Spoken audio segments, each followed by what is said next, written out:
so much. So for more than a century, the League of Women Voters has sought to make democracy work by holding events just like this one, so that voters like you can hear the views and observe the behavior of candidates on a range of issues relevant to this community. So this is why we ensure all candidates agree to the debate procedures.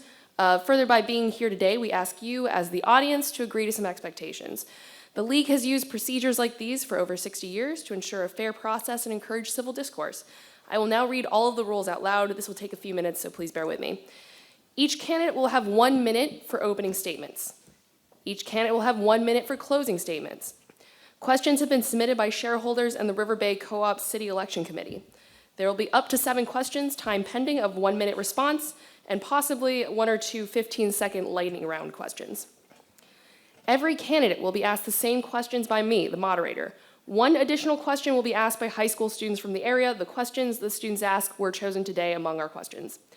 I will make every effort to vary the order in which candidates are asked questions, so I'll name your name so that you can kind of follow along, make sure you're the next one to speak. There is a league timekeeper, Thais Rutledge, who is on the other end of the table. She will help me know when there is a half minute and 15 seconds from the end of any given time period. You can all see the clock up there. Candidates who ignore the time signals may have their speaking time reduced, and or those not following the rules may be given, those who are not violating the rules may be given extra time. There will be no rebuttals. The forum will last approximately 2 hours. The Riverbay Co-op City Election Committee will record each forum. It will be posted in its entirety from the opening through the closing. No other recording is allowed except for accessibility purposes. To maintain the recording as a nonpartisan and unbiased communication from the board, no clips may be aired without permission from the Riverbay Co-op City Election Committee. Still photos are permitted. No campaign literature may be displayed. And lastly, audience interruptions take away from candidate time and will not be tolerated. Any audience member who violates league procedures or disrupts the forum by ignoring audience expectations after being warned may be asked to leave. We are here today because we believe that civic engagement involves voter education and that the governing of your building rests on you, the voters. So we have the following expectations for you, the audience. First, please be sure that your cell phones are off or silenced, and please do not block the doors or the camera. The purpose is to hear from candidates, so let's focus on their voices, not yours. Please remain seated and silent during the Q&A. As moderator, and as well with the help of the folks who are watching the audience for me, I will stop the debate if the audience interrupts, which reduces the time for candidates to speak, and we are here to listen to them. So, lastly, to repeat, league policy permits only authorized recordings of these forums, so clips or segments is not authorized. Any audience member who violates these agreed procedures or who disrupts the forum by ignoring these audience expectations after being warned may be asked to leave. Okay, I will now ask the audience to applaud briefly after each candidate's opening statement, and then after that, we're going to hold all applause and other response until after the closing statements. So, I am going to read the name for the opening statement. We're going to go my left to my right, same for the audience. We're going to start with Kevin Lambright. You have 1 minute. Good afternoon. My name is Kevin Lambright. I have lived here amongst you as a neighbor, shareholder, partner, and a friend for almost 30 years. One of my many successes was stopping an economic bleed that was costing us over $230,000 over a 19-year period. I also wrote a resolution to prevent that from ever happening again. I want to expand on those successes and create so many more. Successes that you can see, smell, and feel the positive growth in your household directly. As a skilled and successful negotiator, I have been able to bring together the amazing Team Unity. That's the First Lady of Team Unity, Grace Solomon. Also, the man that keeps us locked and focused, Bishop Angelo Rosario, along with a man who knows how to strategically complete jobs to perfection, Keith Logan. And of course, a caring, financially strategic young brother, Darnell Lopez of Team Unity. Thank you. Thank you. Tanya Clark Ingram was here? Not here. Okay. So Leslie Peterson. Let me make sure my microphone is on. My name is Leslie Peterson, and I am running for re-election to the Riverbay Board of Directors. I have always kept the community's best interest in the forefront of every decision I've made, provided information to the shareholders on issues important to this community, and addressed shareholders' concerns. Along with knowing the corporation's needs, I think it is important to know the cooperators' concerns. In April, I was living here for 40 years, and I raised my children, my 2 children here in Co-op City, which I'm passionate and I love. To sustain our cooperative living, we must collaborate and share responsibilities, celebrate our differences, and appreciate our similarities. Your participation in the community allows you to have a voice in decision-making. It's important that you play a part in your future. When it is time to vote, vote to re-elect Leslie Peterson, Anika Green Watson, Leah Richardson, and elect Adalia Reyes and Tanya Clark Ingram. We are fierce advocates for neighborhood success. We are stronger together. And happy Mother's Day, everybody, and surrogate mothers. Thank you. Thank you. Keith Logan. Hi, my name is Keith Logan. For 18 years, I've had the privilege of living and working in this vibrant community. At 43, I'm blessed with an amazing wife and 3 incredible children who are the center of my universe. Other than family, there's nothing more important to me than to keep this community not only affordable but sustainable for generations to come. I started in Riverbay as a temporary painter. That humble beginning would lay the foundation for the career I would build. I became foreman of plaster and painting here in Co-op City, and my passion for quality work allowed me to become my own boss and entrepreneur. I want to serve this community I love, and with your help, we will build a thriving corporation for us all. So vote for me, Keith Logan, Kevin Lambright, Bishop Angelo Rosario, Grace Solomon, Darnell Lopez. We're a team unity. Thank you. Thank you. Daryl Johnson. Hi, good afternoon, everyone. My name is Darrell Johnson, and I'm very proud to be here as a board director, okay? You probably know me from my viewpoints. My viewpoints are very strong. I try to make them very educational so you'll learn about this community in a proper way. When you have problems, most people in this community, they'll say, look, hey, let's call on Darrell Johnson, and he will help you. And that's true, okay? We have a problem in this community with extremely poor resolutions, okay? Many people wonder why you're getting constant carrying charge increases. It's based on the poor resolutions. I run by myself for a reason, because I want to help this community in a proper way, okay? No nonsense, okay? If I represent this community, you can be assured that you're going to get proper representation in the proper way. This nonsense about we're going to listen to management and all that stuff, produce these horrible resolutions, no, that's not going to work with me. That's why I produce strong resolutions, and that's why I want to represent you in a proper way. Thank you. Thank you. Shakara Gibbs, also Cujo, I believe, on the list. Thank you. Hello, can you hear me? Hello. Hi, Co-op City and friends and family. My name is Shakara Kujo. I'm a new mom, a wife, a daughter, a mother, a sister, your neighbor as well. I'm excited to officially say that I am running to be your next Co-op City board member. I'm new. Co-op City has been my home for 17 years, and I'm telling you, it's more than just high-rises and shopping malls. It's a complete, beautiful community oasis, in my opinion. For me, I want to make sure Co-op City continues to be safe, affordable, and inspiring place to live that includes the retirees who have paved the way for all of us, hardworking parents like myself and my neighbors, and the growing number of youth and mature singles building their future for right now. I'm running because I believe in real leadership, not just titles, but action. Thank you. Yes, thank you. Idalia Reyes. Hi. Good afternoon, everyone. Thank you for coming. My name is Idalia Reyes. I've been a resident of and a shareholder of Co-op City for the last 25 years. It's a beautiful place to live in. I became very active in my community in the last, I want to say, 5 years. I am the president of my building, and I'm also part of the Spanish American. I'm the vice president there.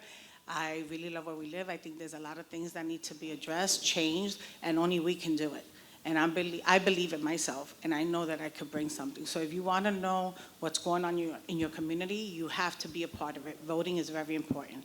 So please, if you want to get your voice heard, please vote for the Stronger Together team, which is re-electing Leslie Peterson, Anika Green Watson, Leah Richardson, and Idalia Reyes, as well as Tanya Clark. Thank you. Thank you. Grace Solomon. Hello, shareholders, and buenos dias. My name is Grace Solomon, and I am profoundly deaf in both my ears. Since childhood, I've worked hard making personal sacrifices in order to achieve my dreams and find success in life. For the past 25 years, I have been a shareholder in this community, a full participating member of this community. Shareholders, I have 35 years of experience and knowledge serving as a New York City teacher, an assistant principal, a principal, and a school superintendent. All of my life, I have believed in my abilities. I can do this job. Please vote for me, Grace Solomon, and vote for the Unity team. Kevin Lambright, Keith Logan, Bishop Angelo Rosario, and Darnell Lopez. Vote for all the members of this team. Thank you. Thank you. Leah Richardson. Yes, hi. Happy Saturday, shareholders, and happy Mother's Day. My name is Leah Richardson, and I seek re-election to the Co-op City Board of Directors. I have proudly served since 2017 and remain deeply committed to our community's growth and well-being. Co-op City has been my home for 28 years, where I have raised my children, participated actively in community life, and built lasting relationships. With a bachelor's degree in communications, a master's in public administration, and over 30 years as a technical manager for the New York State Supreme Court, I bring extensive experience and leadership to the board. I have chaired multiple committees and am an active member of several local organizations. I aim to ensure transparency, fiscal responsibility, and fair representation for all shareholders. I believe in practical solutions, strong oversight, and consistent leadership. I will continue to advocate for balanced budgets, stable maintenance fees, and greater resident input on key decisions. Please support the Stronger Together team and myself in keeping Co-op City thriving. I am committed to listening, staying transparent, and Thank being you. full transparent. And lastly, Darnell Lopez. Hi, I am Darnell Lopez with Team Unity. I'm a seasoned financial professional with over 14 years of experience. Raised in Co-op City, I've returned to my community as a shareholder, demonstrating my enduring commitment to the area.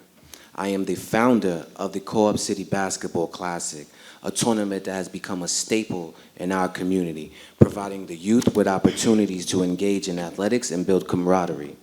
My deep roots and professional background position me as a candidate who understands the community's needs and possesses the skills to address them effectively.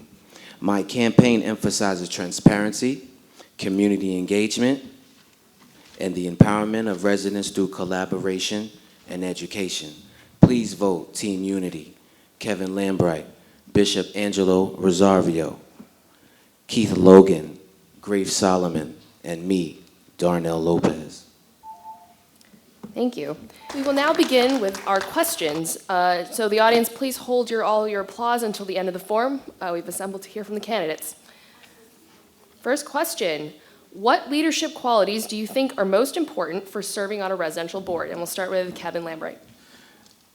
I think a person who serves on a residential board should know something or most about the residents that they want to be a board member in. If you're not living the life of a true resident, you'll never understand what the people are going through. So I think a person just needs to know what it's like and what people are going through in that community in order to serve that community. Thank you. Ms. Peterson. Yes, the question was, What leadership qualities do you think are most important for serving on a residential board? yes, and the qualities that I think are most important is the ability to listen and the ability to compromise, the ability to work with others, because we have a team. It's a team of 15 board directors. No individual or their individual agendas should be more important than what is on the table when we are working together and trying to do the best for the entire community.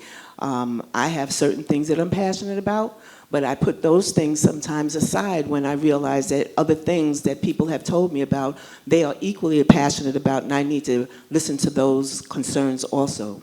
And so the most important things are listening, compromising, and the ability to work together.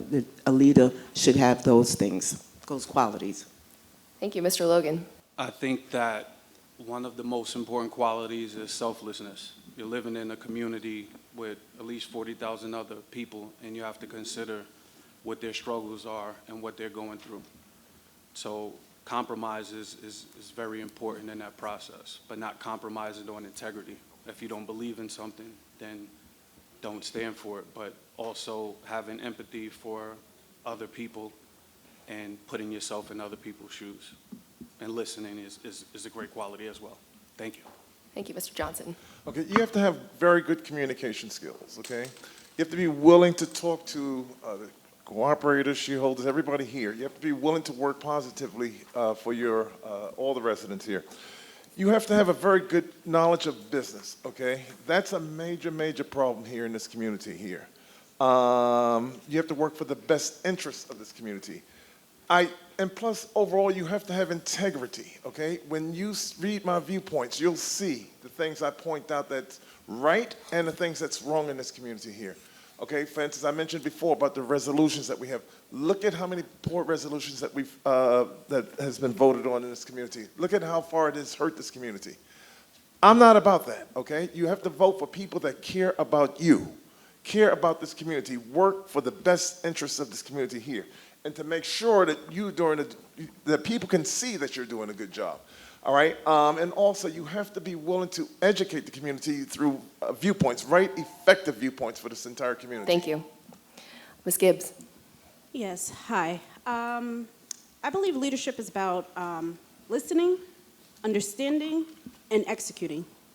I've held leadership positions in many capacities. Yes, I'm new to this board, but I do have the skill set, you know, and coming up with new ideas, innovative ideas, talking to people, being welcoming, so people want to approach you. Being approachable is very important, because how can you understand your community if they don't feel that they could come to you and talk to you? So that's my approach with leadership. And being a part of this board, I think that is what I will be able to contribute to the leadership team. Thank you. Ms. Reyes. Sorry. First and foremost, I'm relatable to a lot of things that are going on because I speak to a lot of cooperators and I listen, and that's key. I'm also a great team player, so I am very fair in listening to what people have to say and what we can do to help it. Because honestly, if we don't come together as a community and we don't listen to what the shareholders need, things are not going to get better, and we need to move forward. But we need to listen to what people have to say. So as a team player, I bring that. That's a great quality I have, and also to listen very carefully. Thank you. Ms. Solomon. Some of the skills that I think is very vital to bring to the board would be, of course, reading, writing, speaking, as well as listening. I have abilities in grant writing. I think that's a very important skill because that's bringing money into our community. Another skill that I have is team building. We need to be able to unite each other, galvanize, and come together to make decisions that's going to bring us into the future. The skills that will work for us are listening, speaking, reading, listening, and understanding law. I have those skills. I have skills as a legislative representative, and I have a skill, once again, as a state inspector. This is what we need on the board. Thank you. Thank you. Ms. Richardson. Yes, hi. Yes, I think communication skills is very vital. You need communication skills in order to be able to communicate with the community itself. Integrity is important, transparency, team playing, bringing in innovative ideas and showcasing your skills, as well as knowledgeable about the relevant issues that is going on day to day in the community. Able to make sound decisions, active listening, of course, and conflict management as well. All these and all of what everyone else said on the board, on this panel here, are the necessary tools that we need to have in our community, in order to communicate with our community. Thank you. Mr. Lopez? Yes, the leadership qualities that I understand for a board director to possess would be collaboration. We have so many different parts of our community, but yet no one knows each other that much. Conflict resolution. It's 15,000 apartments. There's going to be some conflict, and we have to find better ways to resolve them peacefully. We're all adults. We have to find better ways to get along. Effective listening. Many of us have our own opinions. Many of us feel we want the community to go a certain way. But we understand that nothing can be perfect. So we need to effectively listen to one another and find common ground to reach the other side of success, whether that you be get everything you want or some of it. Because nothing from nothing is nothing. Thank you. So as we go to the next couple of questions, I just want to note a couple things. First, we're going to spend a little while talking about public safety and that kind of thing. Secondly, I'm going to start going in order that we've preset that is intended to give you all different speaking orders. So I'll use my eyes and my voice to try and convey what the order is, so that keep an eye out. Okay, question 2. What improvements would you advocate for in the Co-op City Department of Public Safety, including staffing, training, or leadership accountability? And we are starting with Mr. Logan. What I would do is recommend, according to the budget, recommend according to the budget if we can afford more officers to help better safely police our community. Also organize events that we can get together and get to know our police officers in a better way. Just keeping that line of communication between the shareholders and policing to make sure that we're on the same page and we're striving for the same goals. Thank you. Thank you. Mr. Johnson. Okay, a few things that we need here, and I brought this up before. We need more officers in this community here. We need them to be visible. They're doing their best. They have a limited amount of personnel that we understand. Also, what I would love to see is us bring in far more cameras. Okay, we need cameras on our buildings, on top of the buildings. When somebody throws something out that window, they have to get caught. If somebody's breaking into a car, they have to get caught. If somebody is messing up in the community, the dog situation here, they have to get caught. They have to get a community complaint. We can do that, okay? Also, I want our shareholders, every apartment, okay, just like we have, you can see the cameras in your building, you can see the cameras in the lobby and stuff. I want us to make tremendous improvements with that, okay? So if you have a child walking into the building, you'll be able to see that child, or anyone, any loved one, you'll see the child walking into the buildings, in the elevators, any elevator. And then from there, you can call public safety. Thank you. Problem. Ms. Gibbs. Yes, hi. I would say it's very similar to what they said, but my number one thing is like lighting. You know, walking in the community, we need better lighting. We also need more public safety as well. I also think that we could bring something new, if not already existing, like a neighborhood watch. You know, something that we as a community can do together. You know, other things I thought about for safety was like our packages. That's a big problem. Our packages are being stolen. There are things we could do to prevent that from happening. More things than we have already done. And we have moved forward with the cabins in the lobby. But I think there's other things we could do. That's a major concern that a lot of people have. And I said neighborhood watch. So that was my couple of things that I think is a good suggestion for safety, public safety. Thank you. Ms. Reyes. Hi. Okay. Including myself, there has been a lot of concerns I've heard about the safety, and I feel the same way about it. But I think definitely more cameras. But like I said, if I became part of the board, I would know more or less like the budget and things like that, because all those things cost money. But we always have a problem with the budget. So we need to find better ways to get our cameras installed, because we sometimes don't feel safe going to the laundry room. There's not enough cameras down there or visible. There's some areas in my building that are not great. So I really want to come out and really see what we can do to improve that situation. Thank you. Mr. Lopez. With regards to public safety, I feel first and foremost we should bridge the gap. I'm from this community. I've been outside where there's been random calls and CCPD moves us off the street. There needs to be a better outreach as far as CCPD reaching out to the community and our community leaders bridging that gap. But that's one part of it. I totally understand that a lot of people don't feel safe here, and there are definitely different initiatives and ways to go about this. One way would be surveillance. We're in the year 2025. There are technological, innovative ways, cost cutting, that may be able to help that. One other way is we can always revamp the budget, look over it, see what cost-cutting measures we have there. And last but not least, I always come to this, is the collaboration of us in the community, because we can keep our community safe. Thank you, Ms. Richardson. Yes, I totally agree with everyone has said so far. Yes, we do need more CCP presence. We need more money allocated in the budget. We need more cameras. We need more. We also need, as a community ourselves, shareholders, we need to help. We need to help CCPD as well. Like, we need to also be the watchdogs in our community. Not only depend on CCPD to always do it, because obviously we don't have enough money in the budget, and we can't even keep the offices here. So we need, as a community, to also help, with the safety, as far as safety is concerned in Co-op City. And we also need community policing. So we should have, again, our community help. We definitely need the community's eyes as well. Thank you, Ms. Solomon. Yes. Hello. One of the ways that I think that we could show improvements with our Co-op City Police Department is by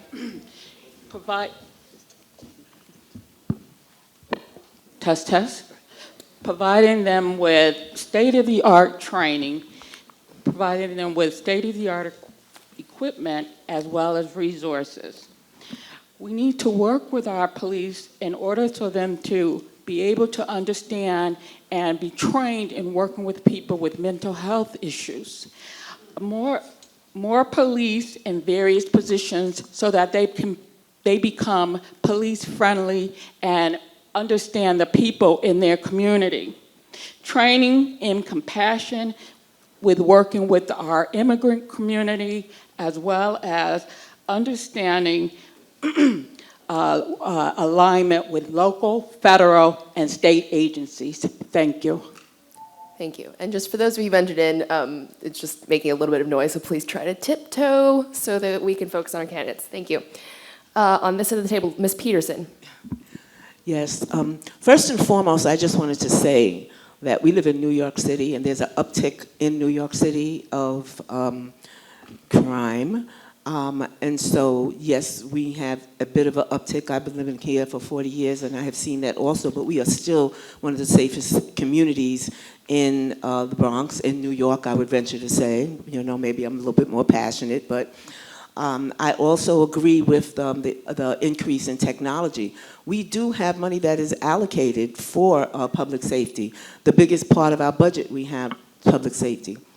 But my thing is this, is that we often wait until we get ready to have classes, public safety classes and training, to recruit people. And I think we should be recruiting people, and we should have an ongoing list so that when we want to have those classes, we are ready and able to just contact those people who wanted to work with us. And visibility. When I living here years ago, they were very visible.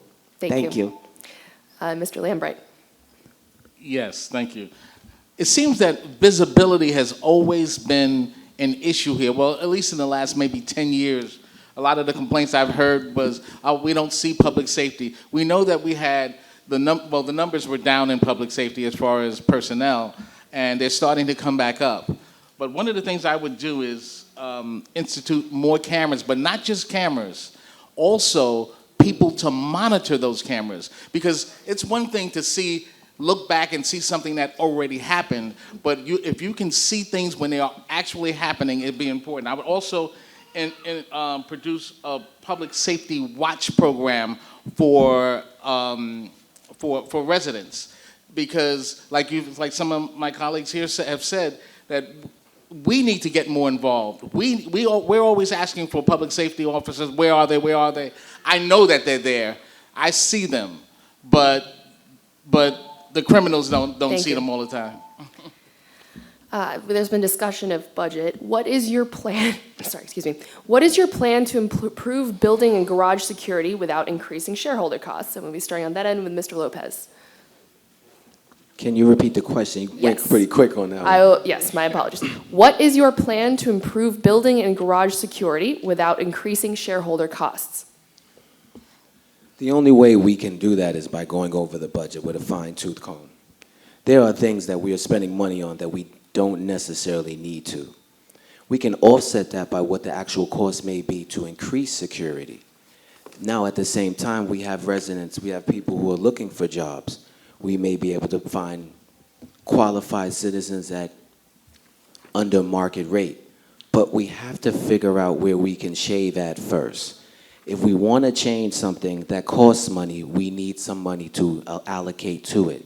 Now, through the collaboration with the board, as well as the corporation, I'm sure there's some fact-finding things that we can uncover.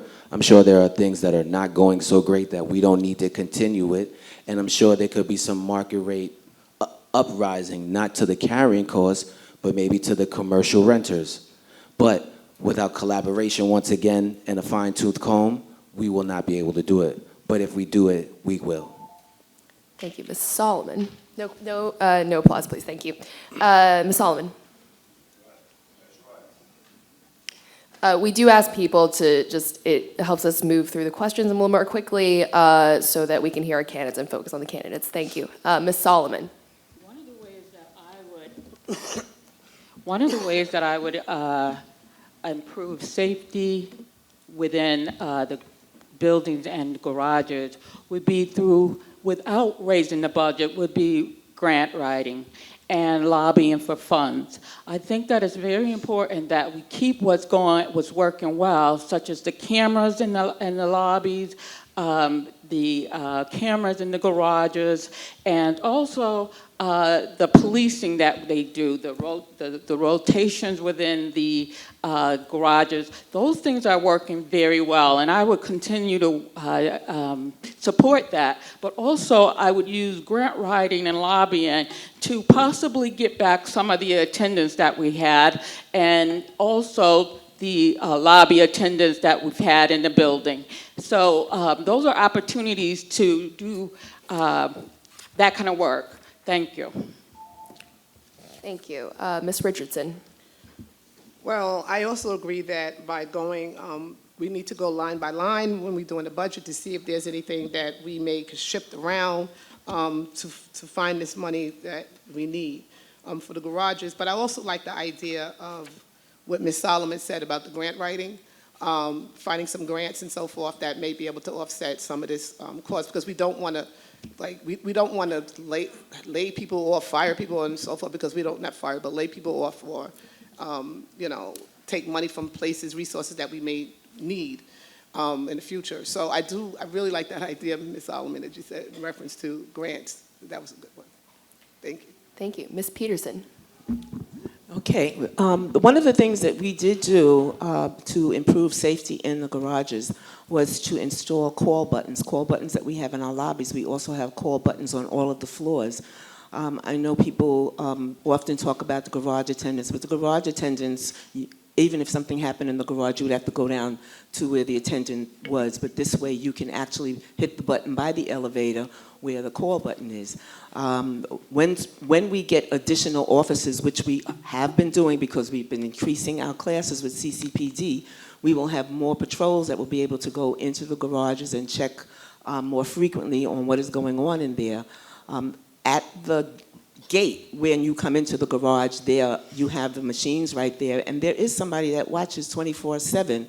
And we have looked into trying to find things and cameras that would be cost effective that we could put on the different floors. But until that happens, I think increased surveillance. Thank you. Mr. LeBright, or Lambright. Lambright, yes. There are lessons that we can all learn from people who are looked down upon in what some people might call third world countries. What they do is they look after each other. They protect each other. There was a time, I was told, sometime before I was born, where we used to do that here in America. We used to look after each other. your neighbor. If there was a problem in a building, you would make a phone call. We have this slogan here where we say, if you see something, say something. Unfortunately, some people feel, well, I'm going to mind my business. This is your business right here. Community basically means people together, people working and living together. And when you worry about how some of the things that our young people are doing, and people are afraid to go in the elevator because someone young is in the elevator, it's ridiculous. Why don't we put an apprenticeship together and hire some of those young folks? Ms. Reyes. You know, we used to have garage attendants, and that made people feel safe. If maybe the budget allows us to maybe have them part-time, different shifts, and then have CCPD maybe circle around during the evenings, because that's when things do happen. But if, you know, we got to really review the budget and see what happens, because it's a big concern with the garages and cars getting stolen. And we all know, Co-op City, everybody needs a car, and 95% of us have cars, and we want to keep them. So maybe that could be a part-time garage attendant to come in and then shift it over to CCPD. That's it. Thank you. Thank you, Ms. Gibbs. Yes, hi. I would say we could start with knowing the budget, going through what we're currently paying for, going over current contracts and seeing if they're overcharging, making sure that everybody sees the contracts and the bids, and making sure the right people are doing the work that we need them to do. Because sometimes we have to repeat work because the first contractor did not do what they needed to do. So I would say going through the contract, making sure that we are spending the money the way it should be spent. Also, lighting. You know, I think that would increase people's understanding of, you know, just what's around them, what's in their area. Single moms, single dads, children, everybody. They want to feel safe in the garage. Technology. I have seen some improvements over the years that I have been here with the garage, but we could still improve those things, and it does not always have to cost so much money if we know all the different technologies. Thank you. Mr. Johnson. Okay, a lot of folks will talk about the budget and things like that. Our budget's over $300 million, okay, per year. The thing is when management produces a budget full of fluff, okay, we have 130 vehicles here. Think about that cannot leave this community. Yet, you have folks driving these vehicles here, brand new vehicles, 130 vehicles. Not all of them are new, but that's a major problem, all right? We can put officers in our garages, okay? We can have cameras, that's the main thing. So as soon as somebody goes in and says, look, hey, I'm gonna go in there and steal a catalytic converter, or I'm gonna break into a car, that camera can get them, and that officer can go out and arrest that individual, okay? So that's one thing that we can do, all right? We have to increase, like I said before, our personnel. Now, if you have people here on this board here, if you elect people that's good with budgets, that's good with math, that's good with education, things like that, we can show you how, and management, how to do that budget in a proper way. Thank you. And lastly, Mr. Logan. I think that reviewing the budget, as everyone said, is key to seeing where there is money to save. I don't think just sticking cameras everywhere is always a solution.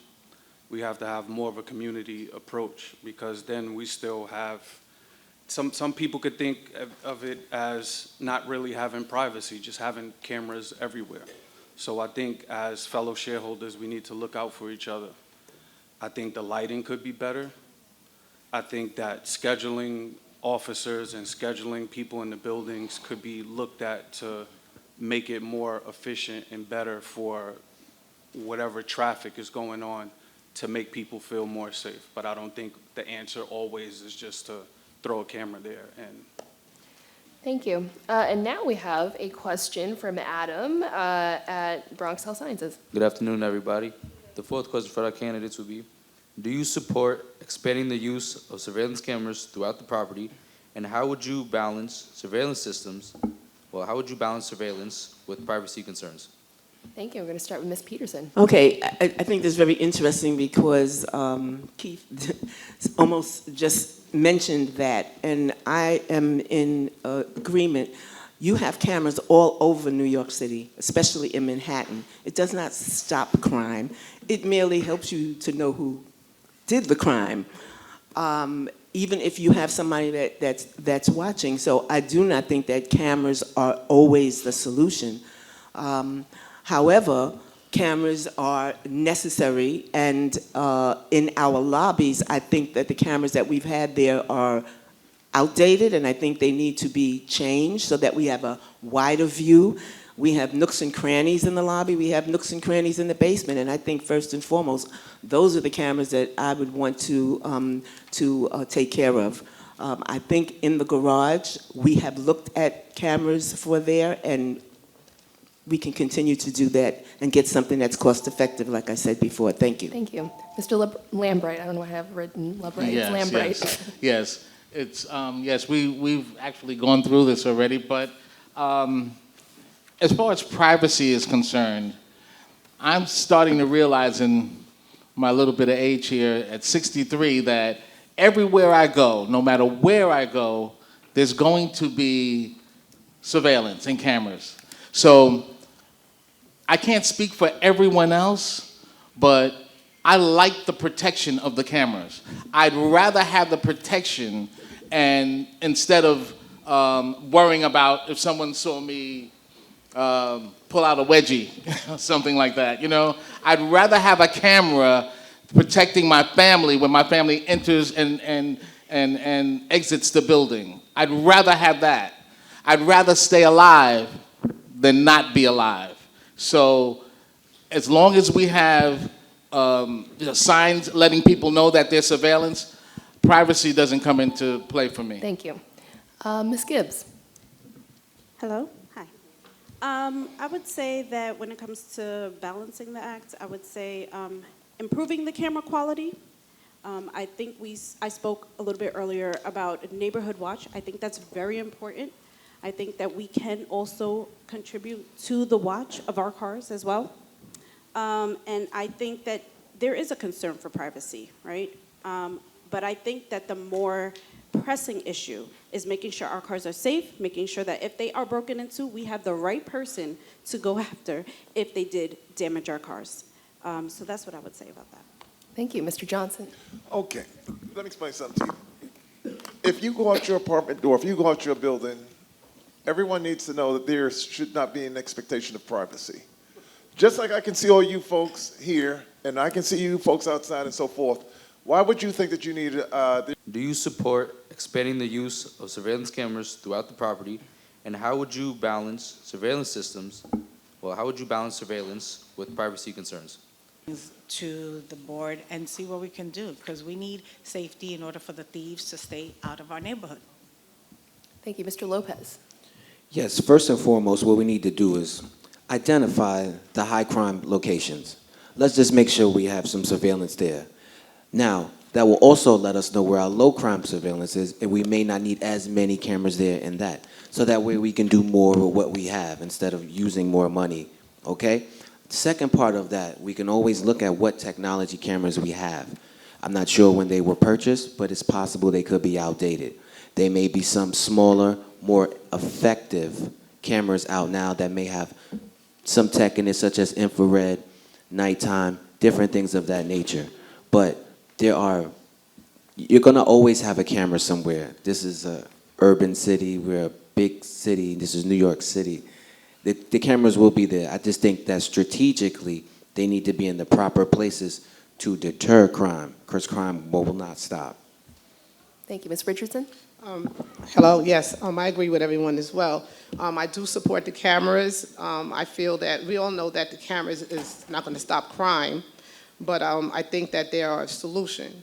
If someone is going to commit a crime, they're going to commit the crime. However, but they are a deterrent. I feel protected with the cameras, yes. However, technology, we need to research the technology and see what is the latest technology out there that is maybe more innovative and cost-effective that meets our community needs. Also, we need to, as a community, what we need to do is act like a community. If we see something, we say something. As far as privacy is concerned, there's no privacy really. But we need to act like a community and be as one, and if you see something, say something. Thank you. And lastly, Ms. Solomon. Yes, hello again. In regards to surveillance in our community, I believe that surveillance is a good idea to deter crime. I am a full supporter of technology because I believe that technology is the future. However, we need to inspect who is monitoring those cameras. Next, we need to track what is being done with the information. Lastly, we need to watch how this information is being used and collected and shared, and in order that is not being racially biased against our community. Thank you. Thank you. So now we have a surprise lightning round. You have 15 seconds, and I'm going to start on that net and just go down the line rather than naming everyone individually. The question is, do you support the use of unarmed civilian safety ambassadors or explorers as a complement to public safety? We'll start on that end. Yes, that would be definitely similar to something, as Ms. Cobb said, community watch. Definitely unarmed, definitely. Because the main thing 15 seconds, thank you. I'm sorry. Yeah. It didn't move. Oh, yeah. Well, yeah, All right. we're sorry. We're just going to, No, we're going to you're good. speed this one down. So, Ms. Richardson. I'm sorry, I was helping her, so Yeah, I didn't even totally. I didn't hear the question. I will repeat it. Do you support the use of unarmed civilian safety ambassadors or explorers as a complement to public safety? It's a quick one, so we'll just keep going when you're done. Unarmed. Unarmed civilian safety ambassadors or explorers as a complement to public safety. I don't know. I don't understand the question. I can repeat it one more time. Do you support the use of unarmed civilian safety ambassadors or explorers as a complement to public safety? Yes, I'll say yes because any kind of services that we can get outside of offices that have guns and so forth is good. I don't Thank you. really understand. Great. We'll keep going. So next. I totally agree, and at this time, I think it's very important that we have, can you all hear me? Yes. Okay, so they can hear me. They seem like they can hear me. Okay, so I would like to say that civilians are very important. Having ambassadors, having explorers are very important. Thank you. This is actually intended to be a quick question. So, Ms. Rice, just keep going. This is like a quick, what are your thoughts? Yeah. Yes, I do agree. I think that's good to get the youth involved. I know some kids that do it and they love it and it gives them a path for the future. Thank you. I will say absolutely. In my opening statement, I said we need to do neighborhood watch. I would say it's about building trust and not fear within our community. So I would say yes. Thank you. Compassion, not suspicion. Yes, absolutely. I definitely support having, the type of those groups in our community. What they can do is deter a lot of crime. Place them near each building, and you'll see some positive results for this community. They can easily Thank you. radio public safety. I would support having people from those sections help out in that capacity because they know their section and know their community and could deter crime in that way as well. I would say unarmed civilians, no. Explorers, yes, because they do have some guidance. Thank you. I would say yes, as a former auxiliary police officer in my youth, it was very effective and we had the proper training, and if we get that here, that'd be excellent. Thank you. Appreciate you all rapid responding to that one. So thank you for all your responses in the area of public safety. We have some other questions that are not related to public safety. So next, and we're back to the 1 minute. What is your understanding of board responsibilities beyond topics that have been explored so far today? We're starting with Ms. Gibbs. Can you repeat the question for Yes. me, please? What is your understanding of board responsibilities beyond the topics that we've already talked about today? I would say that it's about our community, knowing your residents. I would say the responsibility is going over budget, working with the clubs. We have a lot of clubs within Co-op City, and I think working with them with their budgets, seeing how we could help them, as well as working with the newspaper, making sure we get information out to the to the community. I think that was one of my things when I was living here, or as I live here, is not always knowing all the information that is behind closed doors. So that would be something I think is imperative so that the youth, everybody in the middle, and the seniors know what's going on, where our money is being spent. A lot of times we do not know. So as I'm on this board or on this committee, I'm learning so much just in the last 4 or 5 days that I wish I knew. And if I could just share that information, and how we share communication is different now. It doesn't always have to be a flyer. It could be many ways that we could share information, and people will read it and see it. Thank you, Ms. Reyes. I believe that it's very important to, when you're on the board, to hear each other out, bring in new ideas, maybe something that has never been done before, but be very transparent. Let the cooperators know what we're doing, write it in the paper, communicate, because people really, also on the shareholder side, they need to be more involved. They need to hear our voices. This is why I'm running on the board, because I want to know what's going on, and I want to know what's going on in my community. So if you listen and you be transparent, things will really you'll get great results. Thank you, Mr. Logan. I think you won't truly know all of what is involved until you get there, but from my understanding, it's to help balance the budget, to hold management accountable, to keep this community affordable and sustainable, and I guess everything in between. So it'll be a learning experience. Thank you, Mr. Johnson. Right, you have to have integrity. As a board director, people have to see that, hey, you're no nonsense, you're going to do what's right for the community, you're going to protect this community. Look at all of the bogus resolutions that have come before our board, and look at how those resolutions were voted on, okay? Completely bogus. Like I pointed out before, 130 vehicles here, all right? This is just irresponsible, okay? So you need board directors that's going to have good integrity. You're going to need board directors that are willing to vote responsibly, okay? When you see my vote in that newspaper, no, I mean business, okay? So that's because I care about this community. I want to protect this community. I want to protect our finances. I want to write good viewpoints to educate this community, to help them to see, hey, this is the direction that we should go in. And also, you have to be willing to develop very good solutions to the issues that we have here. Not just complain all the time, okay? Just recently, I sent this board and our legal department a very good idea to stop the convector leaks in this community. Everything stops if this is developed. Thank you. I gave you a few extra seconds. I have a 1-year-old, so I am fully aware of the circumstance. Okay, Ms. Richardson. Yes, okay. So my mission and my goal as a board director is to support the continued growth and success of Co-op City by representing the voices of all residents, promoting transparency and ensuring fiscal responsibility. I believe that residents should have meaningful input in the decisions that affect their lives, and I'm committed to ensuring all the shareholders are fairly represented. Got it short that way. Thank you, Ms. Solomon. Yes. Some of the ways I think I would be That's just what I tried to. bringing. Lean into the mic, please. Thank you.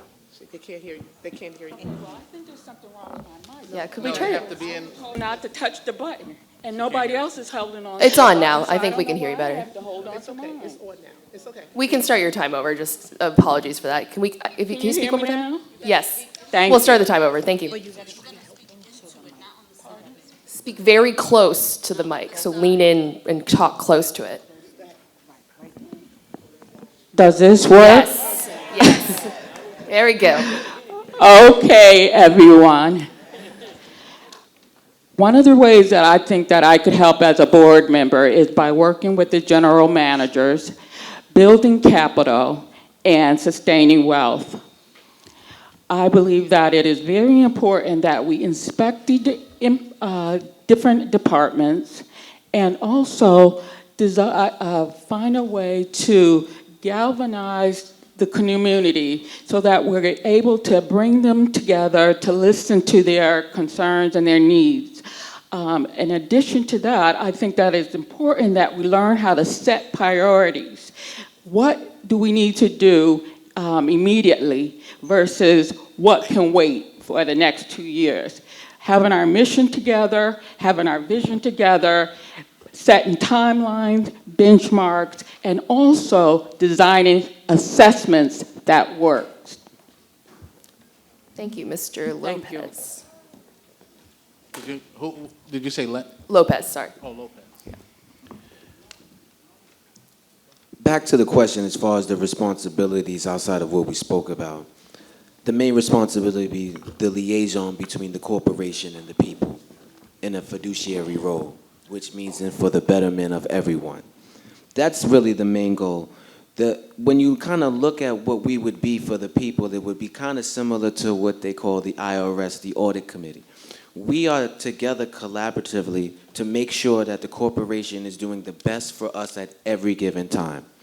Now, maybe in the past it wasn't done to the best ability, but we're here today to try to bring those efforts together so we can definitely get to a better place, so we can have a way better quality of life. I know a lot of people have thought about it that way, but that's what we're here to do, and that's the main responsibility that's not spoken about often. Thank you. Mr. Lambright.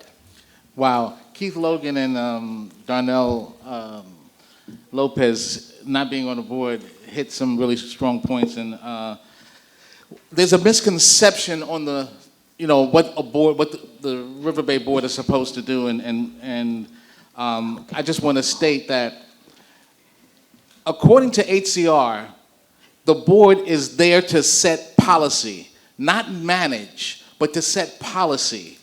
And we do that collectively as a board representing the shareholders. When we as a board circumvent the process by going to certain departments and trying to make something happen, it really messes up the system. It creates a problem. It may help that one certain incident right there, but it creates a major problem. So the board is supposed to set policy, and management is supposed to execute those policies. Thank you. And Ms. Peterson. Okay. Part of the duties and responsibilities of a board director is to make sure that we have a fiduciary responsibility to make sure that we take care of the complex, but we also do not diminish the quality of life or the services to the shareholders. When you read the rules and regulations, it'll also tell you that you should interact with the community, with the residents that live here, because you're not here just self-serving. You're here to represent and be a voice for the community. Mr. Lambright is absolutely right. We're here to set policy. And in setting policy, a lot of our information comes from our committees, which I implore many of you to join the committees. Those committees bring back recommendations to the board, and if agreed upon, some of them we are able to pass and act upon.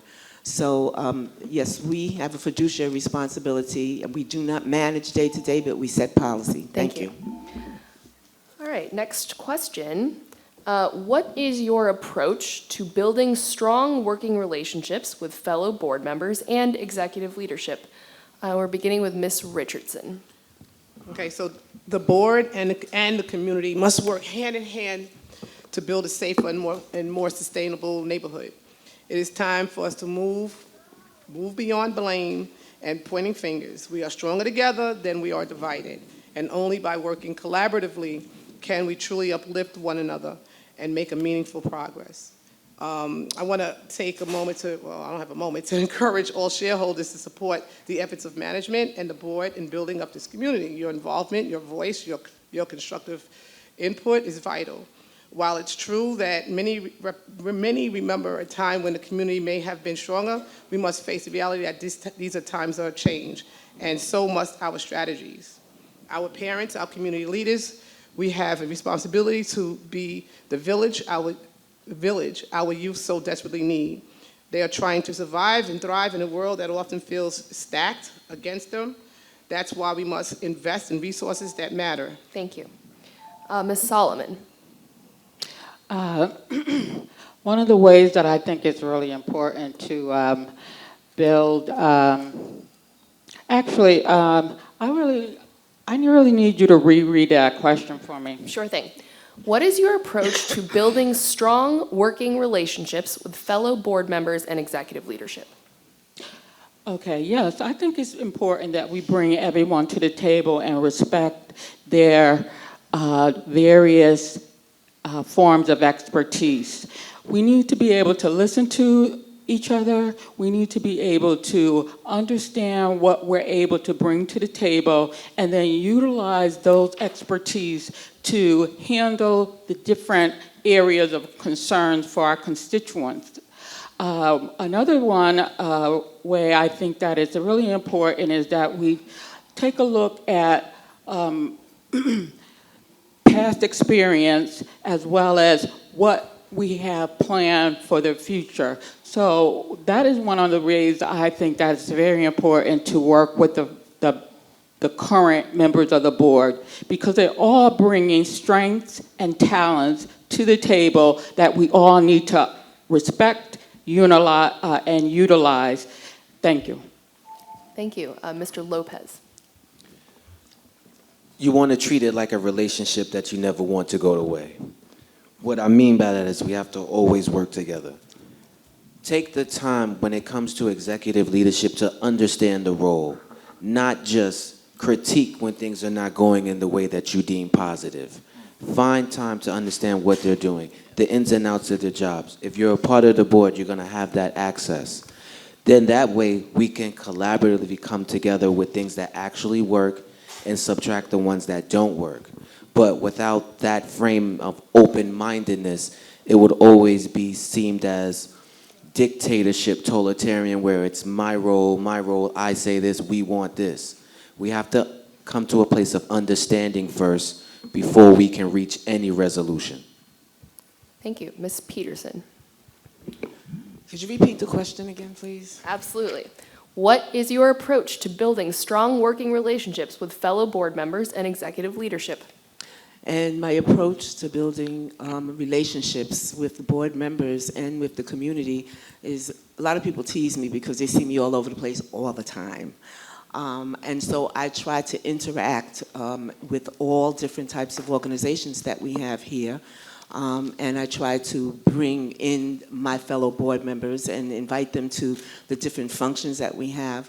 So I really try to get to know, we have a very diverse community. People come from all over. People come and have different experiences when they move here and they live here. And you cannot just judge from what you know in your own environment. And so to me, it is very important to get to know someone, where they come from, what they're about, acknowledge them, embrace them, and bring them into the fold of cooperative living. Thank you. Thank you. Mr. Lambright. Thank you. Ms. Peterson was being very nice. But I'm going to tell you, being on the board and dealing with a lot of different personalities, trust me when I tell you, it's not always what you see, what it seems. But you have to be the type of person that says, no matter what, I'm going to check my ego at the door, because most of us that are on the board and that get on the board are coming from a position of leadership, whether it's your building association and even your family. So it takes a lot to come in, take your ego, put it aside, and say, I am going to get something done with the people that I'm here with. And with the different personalities, sometimes other people make that hard, but you have to be resilient. You have to remember why you are there. And trust me when I tell you, there's been many times I had to question that. Thank you. Excuse me. Ms. Reyes. Being the building president, I wanted to get more people involved, and I went around and I did my due diligence. I had actually Leslie Peterson as our first guest when I became president, because I wanted people to know who our board of directors are. People got to know her, it was great, and guess what? Then I had other people come in. I joined a lot of committees. Why? Because I wanted to get to know who these parties are. So I suggest to have a great relationship with people in your community is to get involved.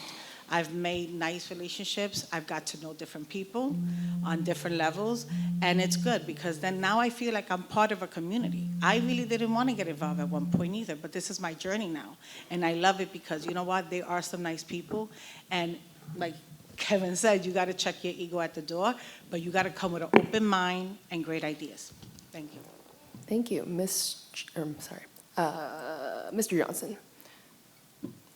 Johnson, yes. Oh, okay. That's a good question. However, we have to make some a couple of points reference to that question. First of all, you have to be peaceful with people. Okay, you have to listen to people, but then sometimes you might discover that some folks might have agendas that might not be in the best interest of this community here. Management might have an agenda that might not be in the best interest of this community here. What do you do at that point? You have to make a decision. Are you going to vote with everyone, or are you going to work for the best interests of this community here? That's my goal, is to always work for the best interests here. I will work with any board director. I will work with any manager. But it has to be for the best interest of this community here, okay? Sometimes you have to work alone. You don't see me working with other people most of the time. I will work with them, but I'm saying I want to be a type of director that says, look, I will work with you, but I want to see something good from you, and I want to see something good from management. Then we could work together in a very positive way. Mr. Logan. I think you have to start off being positive. I think you have to be optimistic. You need to put aside what your preconceived notions of other people may be and work together for the better of the community. I'm not gonna lie, I was a little disengaged in the community from my experience working here and just kind of seeing how the politics go here. So we need to set aside a lot of that and work together, because this community, I didn't grow up in a community like this. I grew up in the projects. So I don't want co-op to turn into that. I feel like I'm able to raise my family in an affordable community like this, and I feel like if we work together and lean on the expertise of the people who are the experts in their field, I feel like we can sustain this community and keep it affordable for years to come. Thank you. Lastly, Ms. Gibbs. Hi, yes, Shakara Kajo. I would say, for me, I work in a company, and like all companies, there's all types of people. And I say I approach with kindness, welcoming, firm on my ideas and my opinions. But I think as long as I'm open-minded and I talk to you like you're a person, you know, how do you make friends these days? You make friends by getting to know the person, understanding them, understanding their point of view, not just forcing your agenda on someone. So just in my experience, I think that going in with an open mind, even if they have a bad reputation, because people can have that, but through time, people also change, and it could be the approach that everybody's choosing to take with that person. So I go in open-minded. I go in talking, smiling, and being positive. And I think that may be a different approach to getting things accomplished and working together as a team. We are always on the same team, and that is what my approach would be. We're on the same team. Whether you like me or not, we're on the same team. So let's get this done. What's the best way to get this done? Thank you. So this is our last question before closing statements, and I will read it twice this time so people can hear it. How do you envision our community in 5 to 10 years, and what role should the board play in achieving that vision? So once again, how do you envision our community in 5 to 10 years, and what role should the board play in achieving that vision? We're going to start with Mr. Johnson. Okay, the first issue that we're going to have to think about is what is going to happen to this community once that train station comes into this community here in Section 5. Okay, Section 5 is going to explode, okay? Everybody's going to be after Section 5. We want to move to Co-op City. We want to be in Section 5. So that is a major issue that we're going to have to consider. We have to keep our budget low as for now. We have to make sure that we work with management in a very positive way. Our budget increased from by $29 million up to $315 million. All right? That's irresponsible from my point of view, okay? This community cannot continue to work that way. So you need strong board directors here that's going to work with this community, that have a very good knowledge of business, that's going to work with everyone here to keep and protect this community in a proper way. That's my goal as a board director, and I want to make sure this community, we have a lot of good programs for kids, we have good public safety here, we're going to keep and protect our community in a proper way. Ms. Reyes. 5 to 10 years, I will still be here, hopefully. And I think that if the board continues to stick together, we grow as a team, I think positive things come. The train is coming, and we're going to be hot, and people are going to want to live here. But people already want to live here. If not, we wouldn't have a long waiting list. But you know what? I think we could come together as really like caring about our community and make the changes that need, from safety to whatever maintenance things we have. We need to address them wisely. And I think that is the way to go. And we could be better. We could be together. I mean, it doesn't happen overnight. Thank you, Mr. Logan. In 5 to 10 years, I see me serving on this board and helping to bring this community into the future. In 5 to 10 years, I would like to continue for this community to continue to be affordable, but sometimes it's impossible for increases not to happen if insurance is going up and the cost of managed electricity is going up and these things are going up. But if it does go up, which it inevitably does, but to keep it where it's affordable and it's still the best deal in the Bronx. No clapping, please. Thank you. Ms. Cujo. Yes, hi, Shakira Cujo. Thank you. I think in 5 to 10 years I will be here. I believe I will be on the board. I believe I will be able to bring a new, light, refreshing sense of community. I would love to keep it affordable because I live here as well. I know that I would like to bring technology. I know that sounds maybe scary, but I think change is inevitable. And I think that we can lower costs with things. I love the resources that this community has. But my number one thing is getting the message out to the people, finding ways for people to know all the wonderful resources that the clubs provide, that the administration provides. And I love the small mom and pop stores. There is a lot of techies out here. There's a lot of entrepreneurs. And I want to increase people being able to say, I'm in my community, my business is in my community, and let's invest in our community. That's what I see our future in Co-op City being. Thank you. Ms. Peterson. Okay, I might veer off a little bit, but one of the things that I cannot let this forum go by without saying what I would like to see in this community is a center for our youth. We have a lot of places. We have 3 centers here. We have a lot of our seniors. We have a lot of activities for them. And while basketball, go Knicks, are fantastic, there are a lot of very talented youth that we have here in this community. And I would like to see their spirit and their passion explored also within a community center that they can call their own, some place for them to go. The other thing that I want to just implore everybody to do is be very aware of what's going on when you have community boards. There is gentrification going around. We are in a diamond right here. We have large apartments. They just don't come anymore. And we need to keep our eye on the ball and make sure that we stay engaged in what's going on around and about our community. Thank you. And I envision that for our future, staying aware and alert. Thank you. Mr. Lambright. Wow, I have 2 visions. One being us living in prosperity, me retired, kicking back in my massage chair, because everything in Co-op City is beautiful. No crime. Youth are working.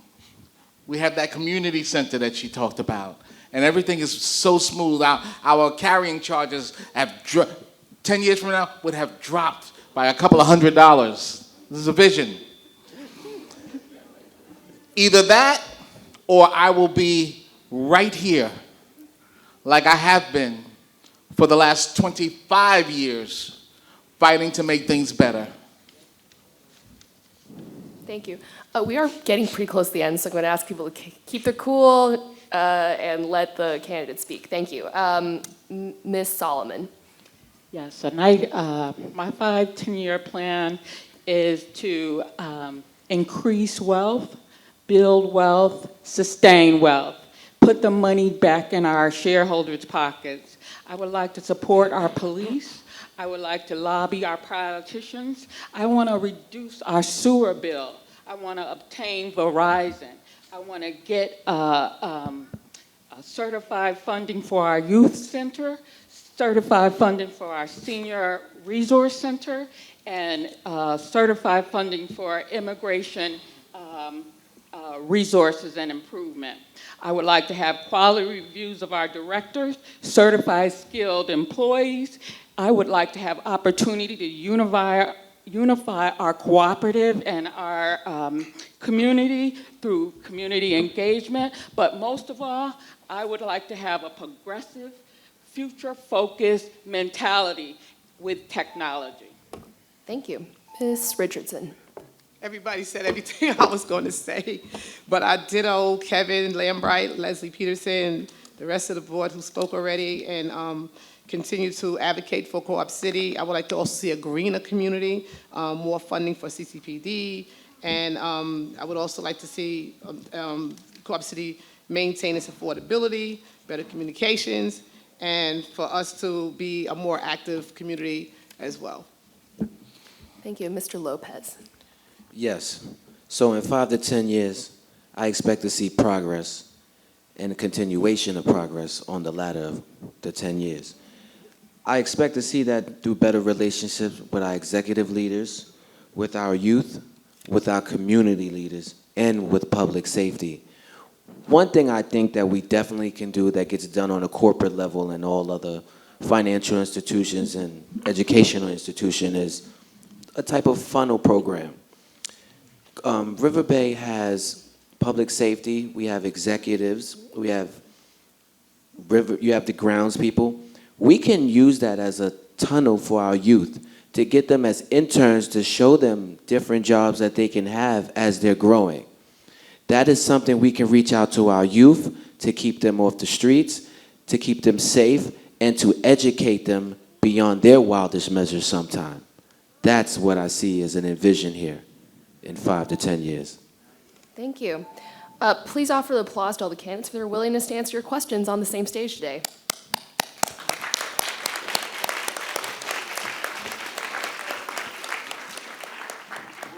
Now to the closing statements. As a reminder, it is 1 minute per person, and we are going to start with Mr. Lambright. Thank you, Kevin Lambright here. We've heard a lot of things this afternoon. Sometimes we get caught up in personalities and mixed messages. I know that can be confusing, but I implore you to read between the lines. We are a smart community. Some of the fixes here are an easy fix, but some only sound easy. You want to elect people who know the difference. You don't have to be a genius to know that when you have a simple problem like a leak for a flooring issue, that you want a speedy resolution to fix that problem. You know it doesn't take charm school for someone to be polite on the other end of a phone call, especially when you're having a crisis. Home should be our sanctuary, our place of solemn refuge, a problem-free environment where we leave all the pressures of the outside world outside. So I'm asking you to make the right decision, the right choice, and vote Team Unity. Kevin Lambright, Darnell Lopez, Keith Logan, Grace Solomon, and Bishop Angelo Rosario. Once again, I'm Kevin Lambright. God bless. Thank you. Ms. Peterson.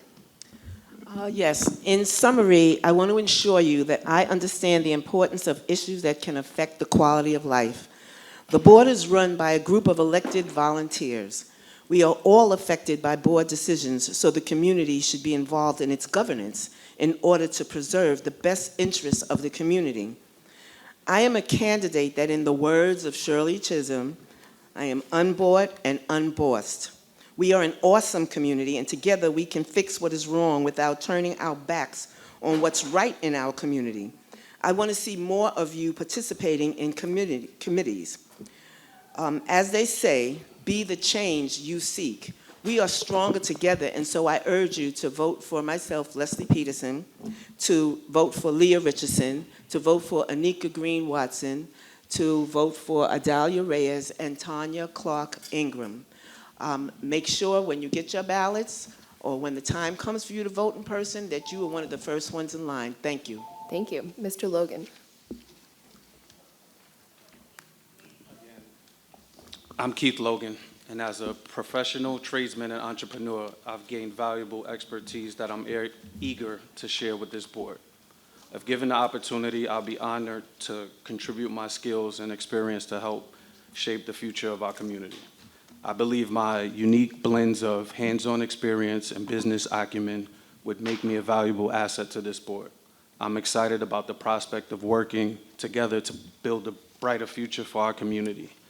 I'm looking forward to your vote and to serving this community I love. Let's work together to create a sustainable, thriving neighborhood for all. Please vote for me, Keith Logan, the incomparable Kevin Lambright, everybody's favorite clergyman, Bishop Angelo Rosario, which is not here because he's ministering, the eloquent Grace Solomon, and the undeniable Darnell Lopez. Vote Team Unity. Thank you. Thank you, Mr. Johnson. Okay, I want to offer outstanding service to this community. All right, I want to keep our community affordable. But how can we keep this community affordable when carrying charge increases are presented to this community every single year? And then you have a board that votes in groups, and they vote yes for these continued carrying charge increases, okay, instead of reducing the budget. All right, we're going to be faced, like I said, with a tremendous problem in a few years, all right? You know, you have to wonder about if these folks are going to be priced out in Section 5. When that train station comes in here, guarantee yourself they're going to want to buy this community out. How in the world can you say that you're going to vote and you want to be on this board here if you're not going to be one to stand up to help this community to keep it affordable? No, that's why I am alone, and I'm glad I'm alone, because I want to serve this community in a proper way, and I want to do so with a sense of integrity, and I want everybody here to read my viewpoints to see, hey, if you vote for me, you're going to get a strong director, no nonsense. Ms. Cujo. Hi. Yes. Shakara Cujo here. Okay. I'm looking forward to a co-op city that is amazing, right? Change is not only necessary, but it's healthy. I'm ready to take the reins, not to replace what's been built, but to build upon what's already been great that we have done thus far. I agree that safety is a number one factor, but I also have a vision for our youth. We need to reach out to our youth. They are full of creative, ambitious ideas, and they have a lot of potential. And when I say youth, I'm including everybody, okay? One thing I always think about is how we always talk about we want entrepreneurs. Well, let's pour the money back into our community. Let them open up businesses here. See the value here. See the money here. Put the money back into our community. Ms. Reyes. In closing, again, this is my first time running. I am really excited by being a shareholder for over 25 years and a 30-year background experience in corporate finance. I think I'm an asset to bring to this board. And I do want to listen to people's concerns. Like I told you before, I'm a good listener. And, you know, change doesn't happen overnight. Things take time. But if you listen and you learn and you do your research, you could come together as a team player that I am and bring some thoughts to the table. You know, I ask you when you go to vote, just vote, please, because we got to come out in numbers. It's really sad the numbers that don't show up, and we're a big community that's being watched to be taken over. So when you do go vote, please, we are only stronger together. So when you go to the votings, please vote for Leslie Peterson, Anika Green Watson, Leah Richardson, please, and Idalia Reyes. Thank you. Thank you. Ms. Solomon. Yes. Shareholders, I'm Grace Solomon, and I have served this community as a building president, director of instruction for the NAACP daycare, and as a member of the Co-op City Baptist Church. As a person living with a physical disability, I understand the importance of community activism. I am also acutely aware of how important it is to have all voices at the table. As a candidate for the Co-op City Board of Directors, I promise to continue to fight to keep Co-op City safe and affordable. Please vote for all members of Team Unity, Kevin Lambright, Keith Logan, Bishop Angelo Rosario, Darnell Lopez, and myself, Grace Solomon. Thank you. Thank you. Ms. Richardson. Yes, Leah Richardson. As a board member with 8 years' experience, I bring a valuable combination of institutional knowledge and fresh, innovative ideas. I am well-versed in the complexities of Co-op City's operations and have the education, management experience in both the public and private sectors, and marketing expertise to make thoughtful, effective decisions. My ongoing work within the community reflects my deep commitment to Co-op City's continued growth and success. I stand for transparent leadership, active listening, and full-time advocacy for all shareholders. Your concerns matter, and I am dedicated to ensuring your voices are heard and your needs are met. Please support Leah Richardson and the amazing Stronger Together team, Anika Green-Watson, Tanya Clark-Ingram, Leslie Peterson, and Idella Reyes. Thank you. Thank you. And Mr. Lopez. I plan to bring a strategic perspective to the board, focusing on fiscal responsibility and sustainable growth for the community. My vision includes creating partnerships with organizations that can offer resources and mentorship to young residents, preparing them for future success. As the election approaches, I encourage you to participate in the voting process and share your ideas for the community's future. I believe that collaborative efforts between the board and shareholders is essential for fostering and thriving an inclusive environment in Co-op City. Please vote Team Unity, the powerful Kevin Lambright, the divine Bishop Angelo Rosario, the architect Keith Logan, the accomplished educator Grace Solomon, and me, Darnell Lopez. Thank you. Candidates, I want to say that the League appreciates your willingness to answer questions from our voters thoughtfully and candidly and in civil discourse with each other, and we salute your commitment to serving. Thank you.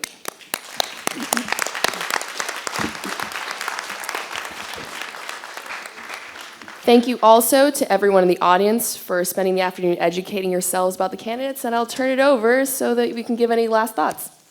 Thank you so much. I also want to start out by saying thank you to everyone for coming.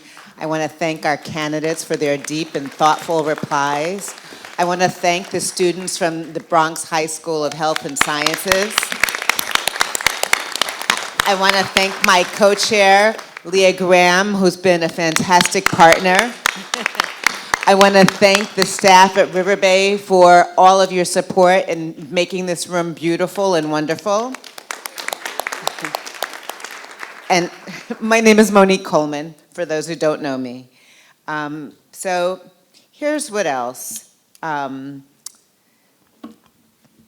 Indifference, ignorance, and intolerance not only steal our joy, but they also make it more likely that we will pick a side instead of picking a candidate.